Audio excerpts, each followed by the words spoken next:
Hello students, in this lecture we will see the electrical conductors or metals. So the basic law of conduction is V equal to IR, that is we called as Ohm's law. And here this I is the current, R is the resistance and V is the voltage drop across a conductor. If you measure the resistivity, that is given by rho equal to RA by L. L is the length of the conductor, A is the surface area of the conductor, R is the resistance of the material and rho is the resistivity. If you take reciprocal of resistivity, you will get the conductivity. Here, as we have seen in the last lecture, if electron is at rest, there is no movement at all. As soon as we apply electric field to the metal piece, electrons will start moving inside the metal, and here that in the movement they will get some velocity, they will acquire some velocity that we call as a drift velocity. So the definition of drift velocity is the velocity in the presence of electric field, and this drift velocity is due to the electrons colliding with the metal atoms in the conductor. This we will see now. So we have a atom here, or we have some collision centers here. These collision centers can be atoms, can be impurity, right? So we have electron here, this is an electron. So now this electron with time will acquire some velocity, we can say like Vd, and then it will collide with the atoms and suddenly the velocity drops down. Again in some time it will acquire velocity till Vd, again there is a collision and it will drop down. So here you can see one term that we call as a tau. So here tau is the average collision time. So from one point to another point it will take some time, that we call as average collision time, and velocity acquired in this time we call as a drift velocity. We can define drift velocity as velocity acquired between two successive collisions.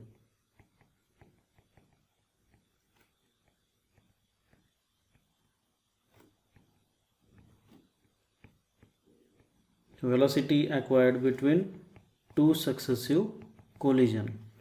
So now this electron will experience some kind of force. That force can be given by F is equal to ma, or that force can be given by F is equal to E into E. If we equate these two equations, we can get Vd, that is the drift velocity, given by E, capital E, that is the electric field, small e, that is the charge, tau, that is the collision time, and m is the mass. So drift velocity depends on the collision time and electric field. Now this drift velocity is directly proportional to the electric field, as we have seen in the last slide, that is directly proportional to the electric field. If you remove this proportionality constant, that we called as electron mobility. So mobility is a indicative of the scattering events. This mobility is higher for hole and less for electrons, because electrons are lighter as compared to the hole, and the unit is meter square per volt second. So from this we can find out the current density, and that is given by J equal to NeVd. So the current density is directly proportional to the drift velocity and number of charge carriers, and we also know that J equal to sigma E, that is a modified Ohm's law. This is the conductivity, this is the current density, and E is the electric field. If we use these equations, if we equate this equation, we can get sigma is equal to Ne mu. So sigma directly proportional to the mobility and sigma is directly proportional to the n, that is charge carrier concentration. As the n increases, sigma increases, or as the mobility increases, sigma increases. The relation of sigma to mu and sigma to tau is given by using these two equations.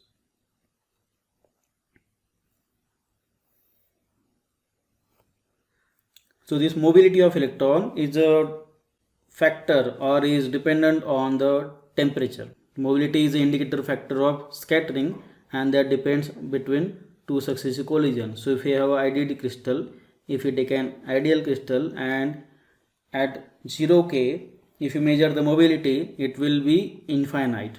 If the mobility is infinite, the conductivity is also infinite, because sigma is equal to n into E into mu, right? Because at 0k, atoms are at rest position and there is no vibration at all, so electrons can move from one point to another point without any scattering or without any collision. That's why conductivity will be infinite.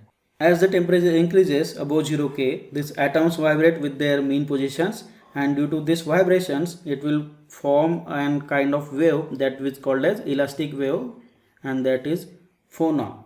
So phonon is similar to photon, but photon is a quanta of light. Similarly, phonon is a quanta of lattice vibration. Phonon is a quanta of lattice vibrations. And due to this, electron will collide with the atoms or phonons, and due to that there is a decrease in conductivity. So at 0k we have infinite conductivity. As the temperature increases, there is a decrease in conductivity due to the scattering or collision.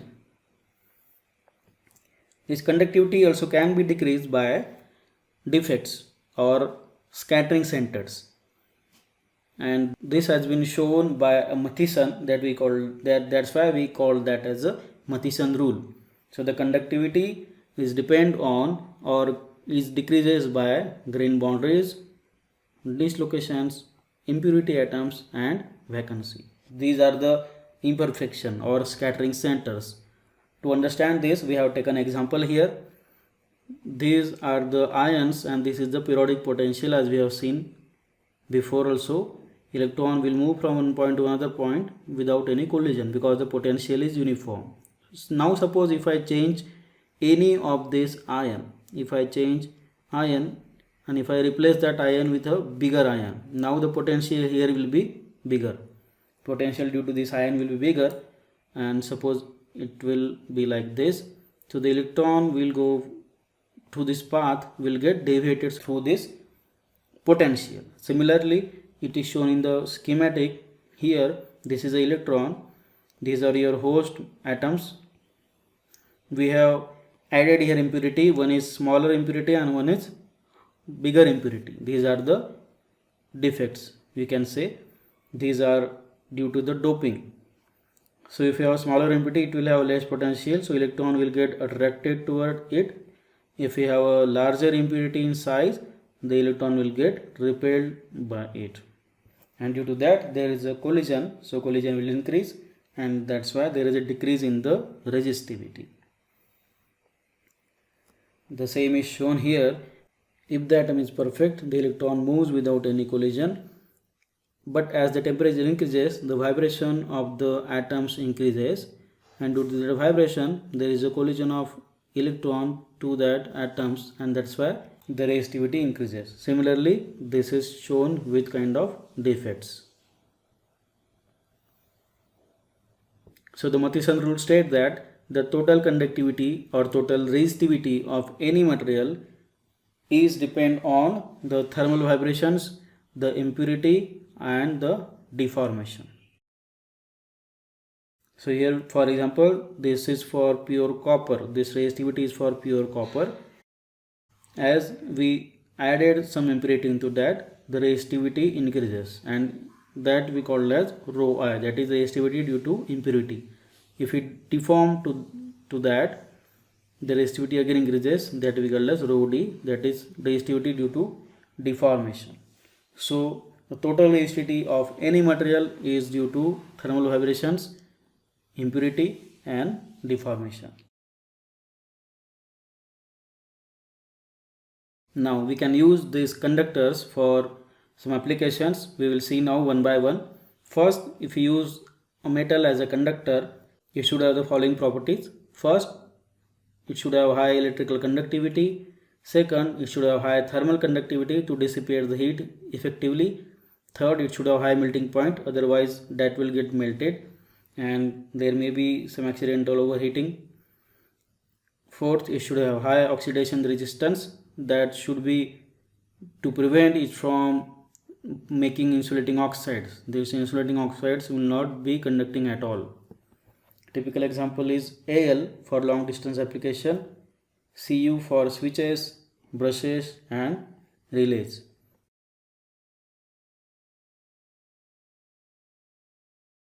If you use conductor as a resistor, first it should have uniform resistivity, it should have a stable resistance, so that resistance should not be changed with the temperature, and that we call as temperature coefficient of resistance, that is given by alpha. Though this alpha should be small, because if the alpha is higher or bigger, then the chances of error are more.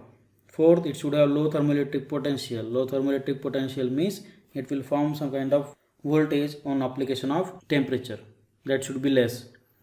So here for your explanation, alpha is given by 1 upon R dr by dt. So R is the resistance, and as we seen in the Matheson rule that this resistance we can change by doping or deformation, resistance or resistivity. So here for example, if you take a pure copper, for that alpha is around 4000 into 10 to power minus 6 per Kelvin. If you make an alloy, that is we have added some element into the copper, 87% copper and 13% manganese, alpha decreases to only 20 into 10 to power minus 6 per Kelvin, and this we can say that alpha is a smaller. So for having a smaller alpha, or for having a small temperature coefficient of resistance, you should use alloys. Alloys are the best choice. There is a special resistor called as ballast resistor that we use to maintain a constant current. We will see its working principle now. Suppose we have a resistor in which there is a constant current of flow. If due to the flow increases, for example if there is some fault and the flow of current increases, that will increase the temperature of the sample or the resistor, you can say. Due to that increase in the temperature, the resistivity increases, and this will decrease the current in the circuit, and due to this it will break down the current path. If you use conductor as a heating element, it should have high melting point so that it should not get melted. It should have high resistivity. It should have oxidation resistance so that it should heat properly. It should have good grip strength so that there should not be change in the dimensions. It should have resistance to thermal fatigue. It means that it should have low elastic modulus and low thermal expansion coefficient. Typical material used for heating elements are nichrome, canthal, silicon carbide, MoSi2. This silicon carbide has a temperature of around 1500 degrees Celsius.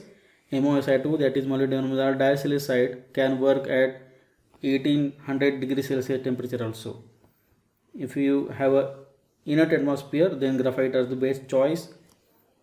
Then molybdenum and tantalum are the choices where we need poor oxidation resistance.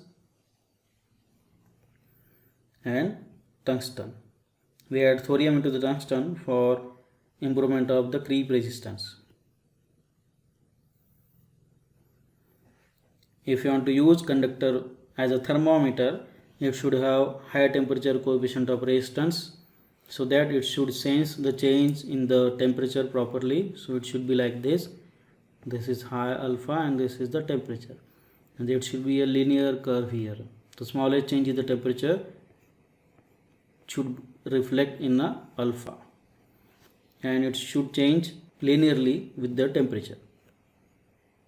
Candidates are pure metal, for example platinum.